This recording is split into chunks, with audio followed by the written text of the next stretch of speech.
Hey everyone, thanks for tuning in. My name is Hunter Hawkins. I am the social media manager for Leadership in Arts Coalition. I hope you all are staying safe and healthy during these unprecedented times. We are super excited to be able to finally share this all-black female artist event. But first, I wanted to point out that this event was created, produced, directed, and edited by an all-black female production team. If you can, we ask that you donate to both the artist and to LAC. I hope you all enjoy the show. Without further ado, ladies, gentlemen, and non-binaries, here is her story.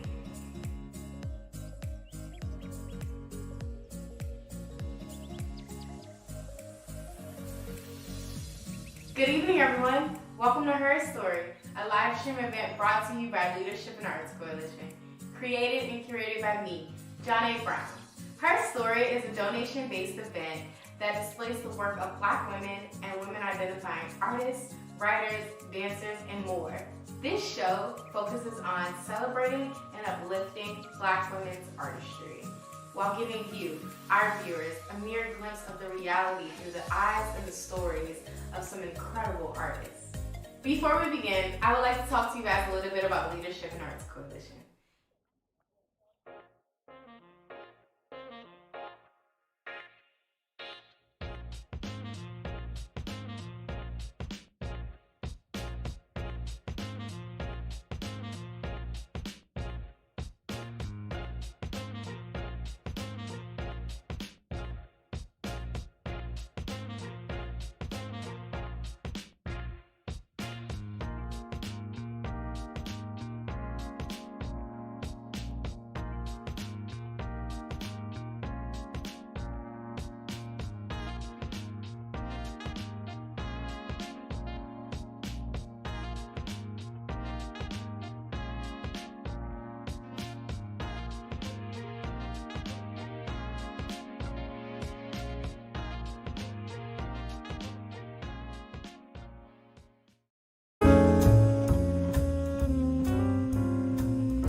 Black women are the it factor.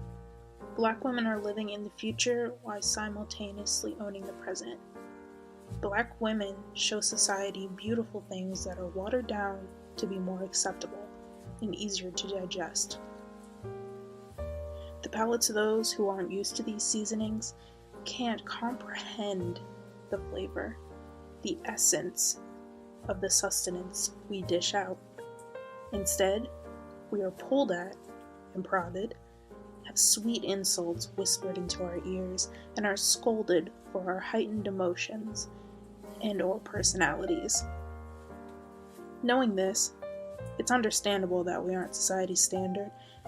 Rather, Black women are an unattainable excellence, blessed since birth, whose exact excellence is meticulously diluted by those who know our strength. Therefore, not only do we know and understand our own brilliance, but those who try to steal or ignore it know too.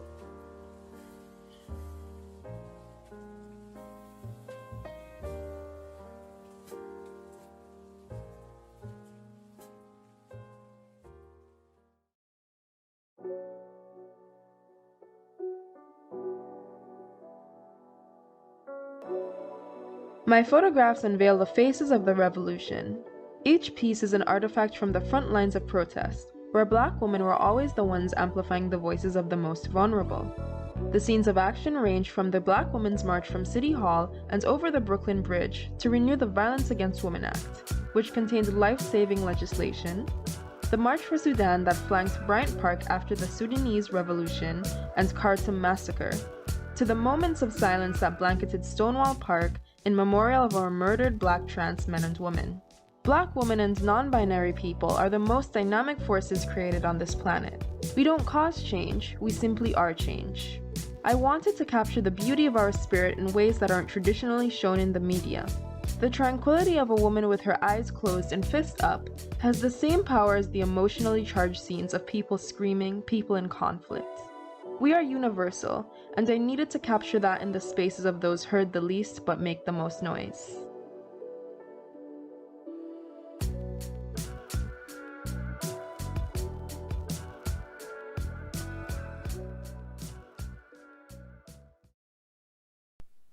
My name is Logan, and I'm a Black queer artist from Philadelphia.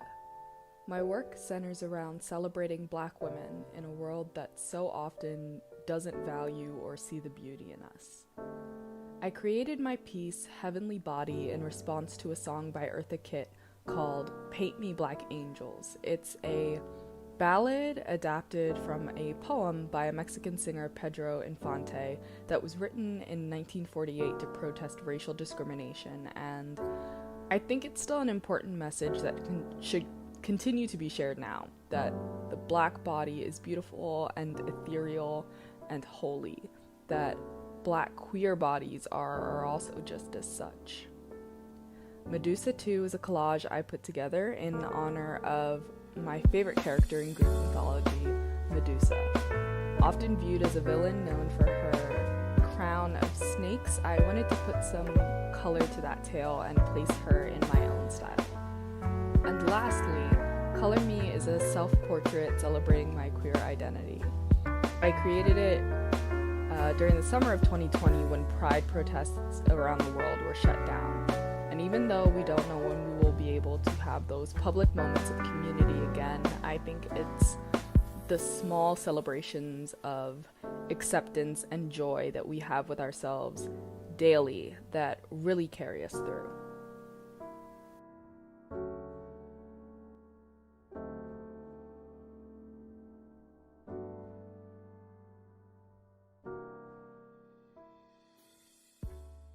I hope you all are enjoying the show so far. You just watched part 1 of the visual artist section. I don't know what your faves were, but mine were all of them. So a quick round of applause to our first 3 artists. There is so much more art to be shown, but first I want to say a special thank you to everyone who has donated to our artists so far. We really appreciate you. If you would like to continue to donate, you can click the link in our description box and donate to LAC. $2 is too easy. Whatever you can goes a long way. We're just getting started, and we'll be right back after these messages from our sponsors.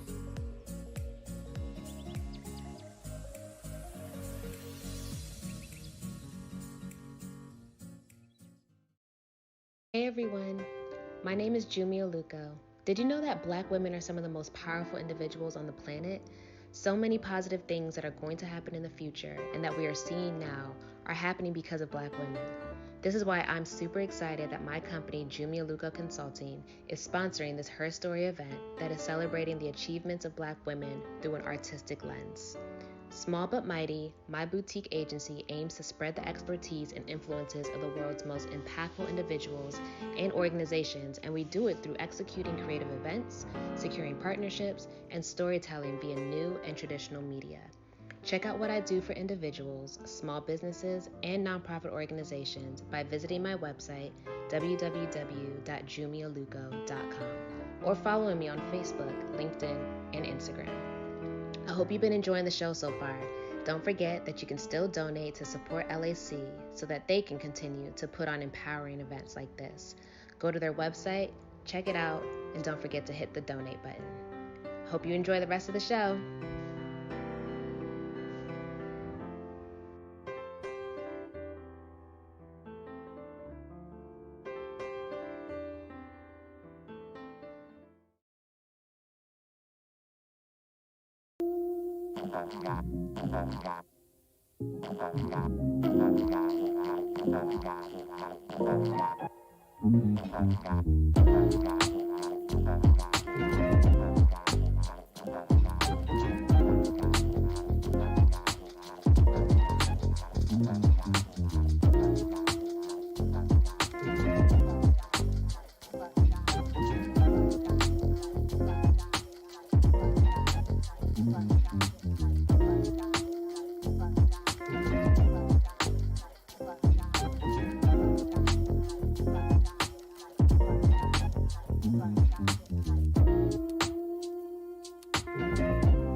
I wonder what happens to the souls of our men after they are killed. Do they really rest easily? Or are they troubled with the unrest of the day that their lives were taken? I would like to imagine that they are free to roam the heavens and play with their ancestors. But what happens to the burden on their spirits? Where does it go? Are they still shaken by the echo of more gunshots that they hear on earth? Do they tremble at the color blue? Are they easily startled by loud noises? Do they cry when they hear our voices coming through to the heavens? Do they still have nightmares about the face of their murderer? Are they jolted out of their sleeps in terror? I wonder if their souls are marked with a special sticker in heaven, so that everybody knows to be kind and tender. I wonder if their auras change color from the original bright color it was made of. What happens when the blue murderer is called home? What happens when their faces meet again? When the tables are turned, does God move to the side and let the blue murderer live eternally? I hope that when the blue murderer knocks on the door and expects to be let in, God sends the man with the stickered soul to answer it. I hope the decision is his. I hope the murderer is met with doom and disappointment. I hope the stickered soul takes off his straitjacket of burdens, wraps the murderer in it, turns him around, and directs him to the elevator that goes downward. I hope, when the murderer screams, that it is drowned out by the elevator doors closing on him and that he has no way out. But deep down, I know that when the stickered soul goes home, he absorbs the spirit of forgiveness from his ancestors who still encompass that capacity after years of stickering souls, and truly, I believe that's how they become unburdened, so that they can sleep peacefully in their rightful spot in the kingdom, the same way they deserve to sleep peacefully here on earth. This morning, I woke up to news of another black man being shot in the street. Cold. Say his name 3 times, and may every time we speak his name be a prayer.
This dress is entitled Beauty and Braids.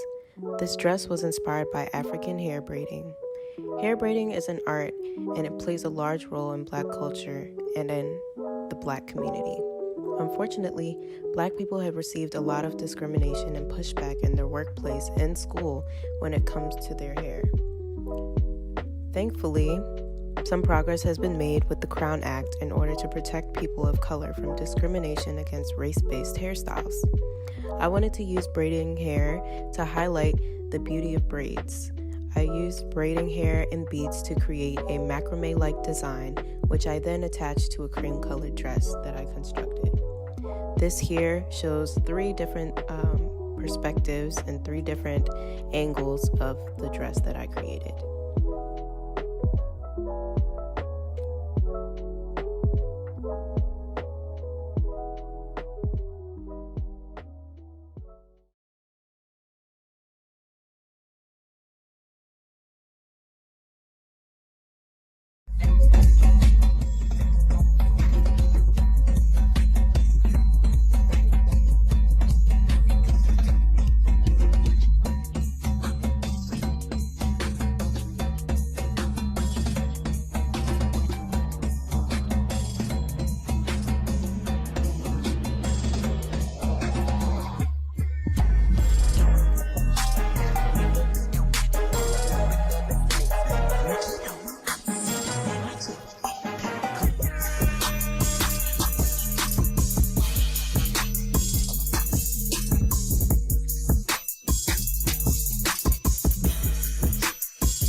Excuse me, Mr. Witherspoon. What exactly is the right way to marry? Well, I don't want my daughter marrying your kind. What kind is that?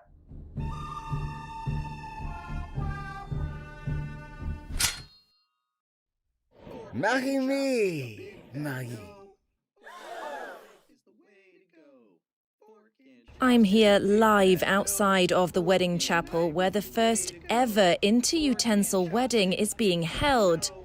This will be the first marriage of its kind in Bryce Middle School's history. Oh, give me a break. Please tell me that you didn't invite him here, Marie. Of course I didn't. Daddy must have invited him. What are you doing at my wedding, Jacques? I couldn't let you marry this this fool. Look at him, Marie. So thin, so scrawny. Ugh. Let's look at me. So smooth, so shiny, so hard and firm. As you know, I'll always butter you up, mon chéri. Jacques, there's no denying that you're handsome. But you're also very self-involved and unfaithful.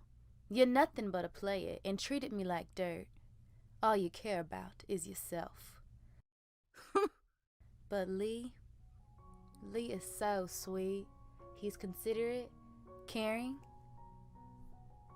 and I know that he truly loves me for me.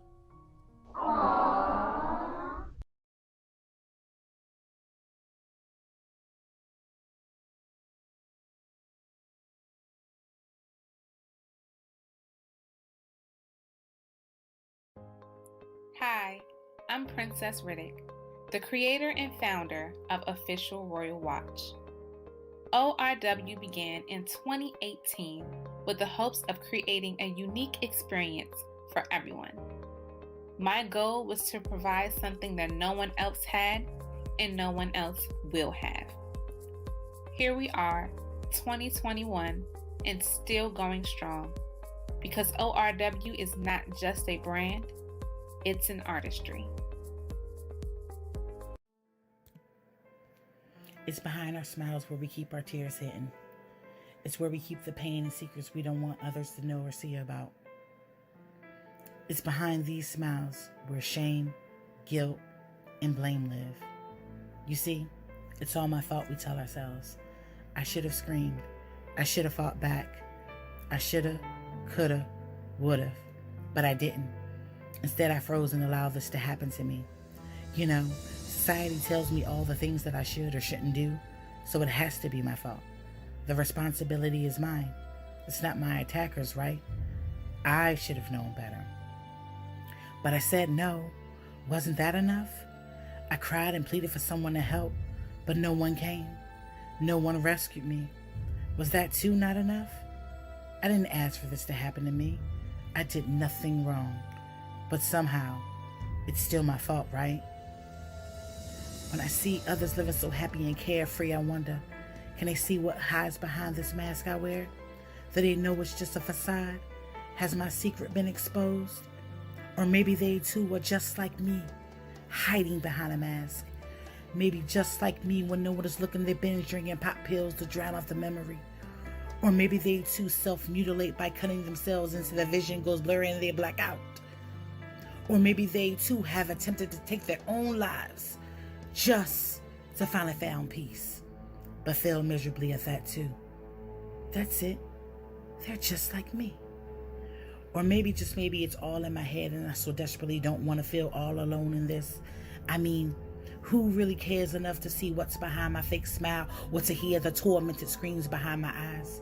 Seriously, who is willing to look behind the window dressing and remove this mask? But wait, by removing my mask, I'll be exposing my secrets for the world to see, and that frightens me.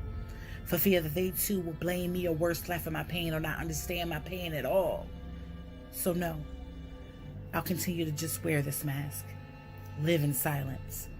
After all, it was my fault.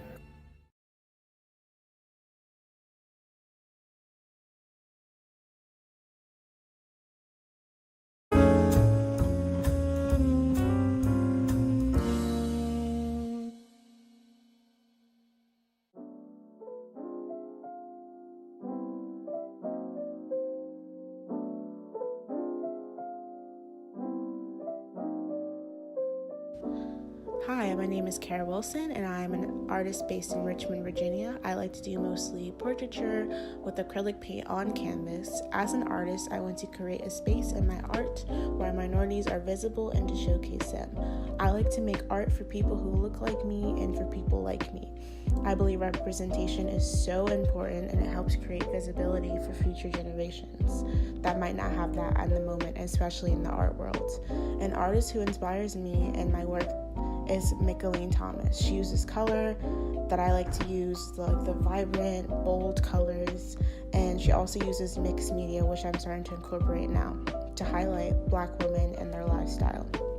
A cool thing about Micheline is that most of the subjects she uses are people that she's met, so it's really good for her to capture kind of what they're like, and you really get a feel for that in their paintings, and I hope that you do the same in mine. My subjects are mostly family members, friends, or influencers, artists who inspired me and that have helped me navigate the world as a Black woman. When painting my portraitures, I really try to think about their personality, their life, their relationship to me, and how they helped me, and let that guide the context and the content. A good example of this is my painting of Meg Thee Stallion. She's so true to herself in her rap career and how she portrays herself in media, and I hope I display that with my bold colors and the way that I've painted her and kind of her body and her face and all the little details that I included. And my other painting, Celestial Beauty, I'm highlighting Black women that we can be bold, we can be strong, we can be higher than life.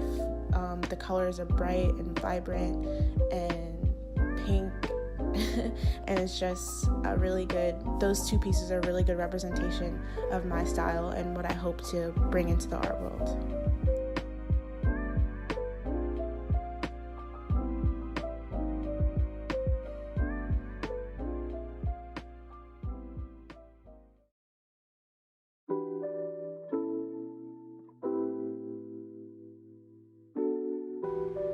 Hello, my name is Chelsea Lester, and my work is about Black women with regards to privacy, vulnerability, and security.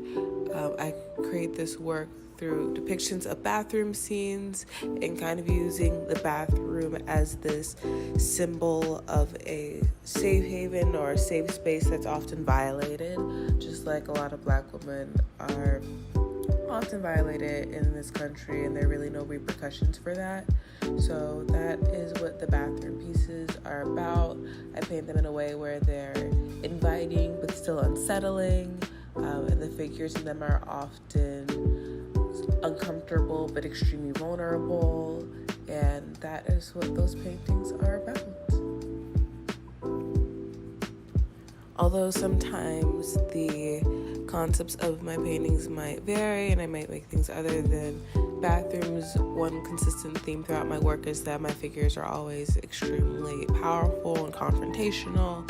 The figure is always going to be their life size or larger, staring directly at the viewer and always holding the power of the interaction between them and the viewer. So that's something that's super consistent in my work and very important to it. I want Black women specifically to see my work and feel either empowered by it or just like they relate with it and they understand it and they feel, less alone when they experience it.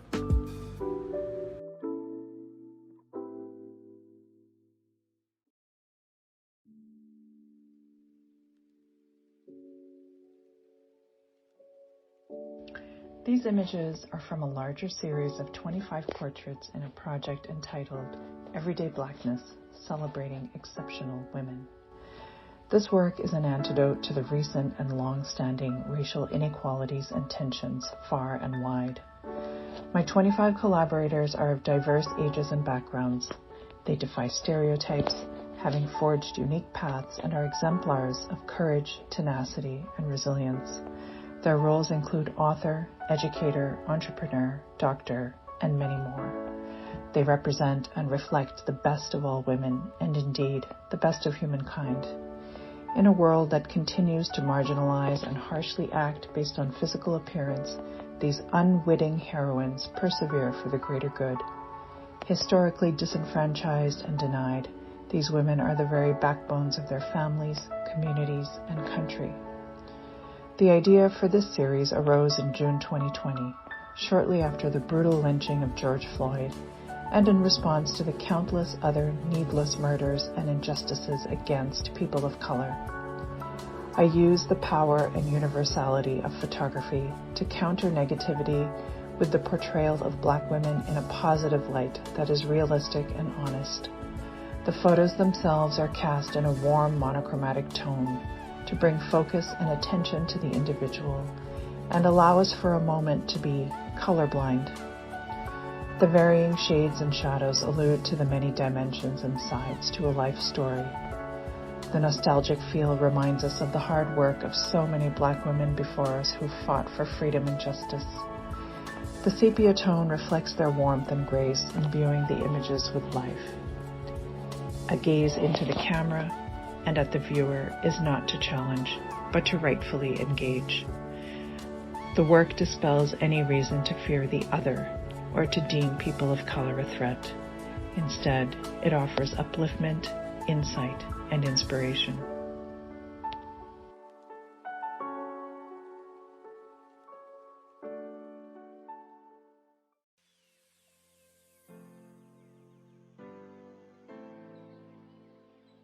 Whenever I create, I try to empower people. When I draw women, I want to show their strength and beauty. In the 3 works I've entered into this art show, I show women at different stages in their life. In A Magical Night, I create a little girl's sense of wonder in a new environment. The lioness is somewhat of a self-portrait. I guess you could say that's how I view myself, very strong and proud.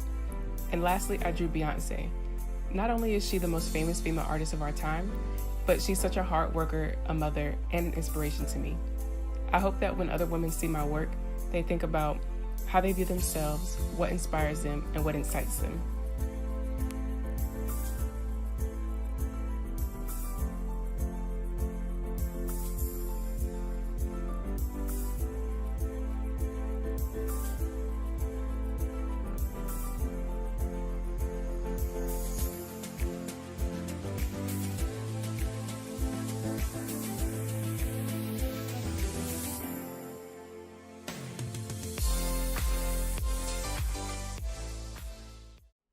This has been such an incredible show, don't you think? Thank you all so much for tuning in.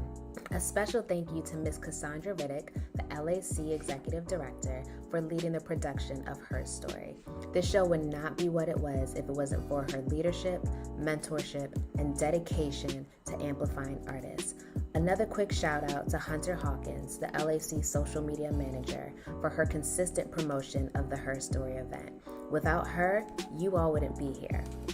But what is a show without its artists? So special thank you to our 10 featured artists for being willing to be vulnerable and tell us your story about what it means to be a Black female creator.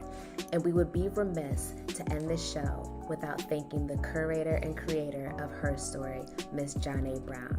Thank you for putting together such a wonderful idea and providing this platform for Black women to tell their stories.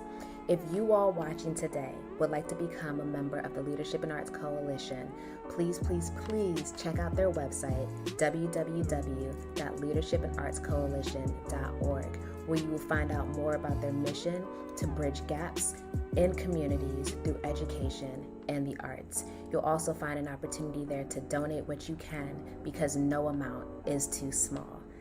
Thank you again for tuning in. This has been HerStory. Good night.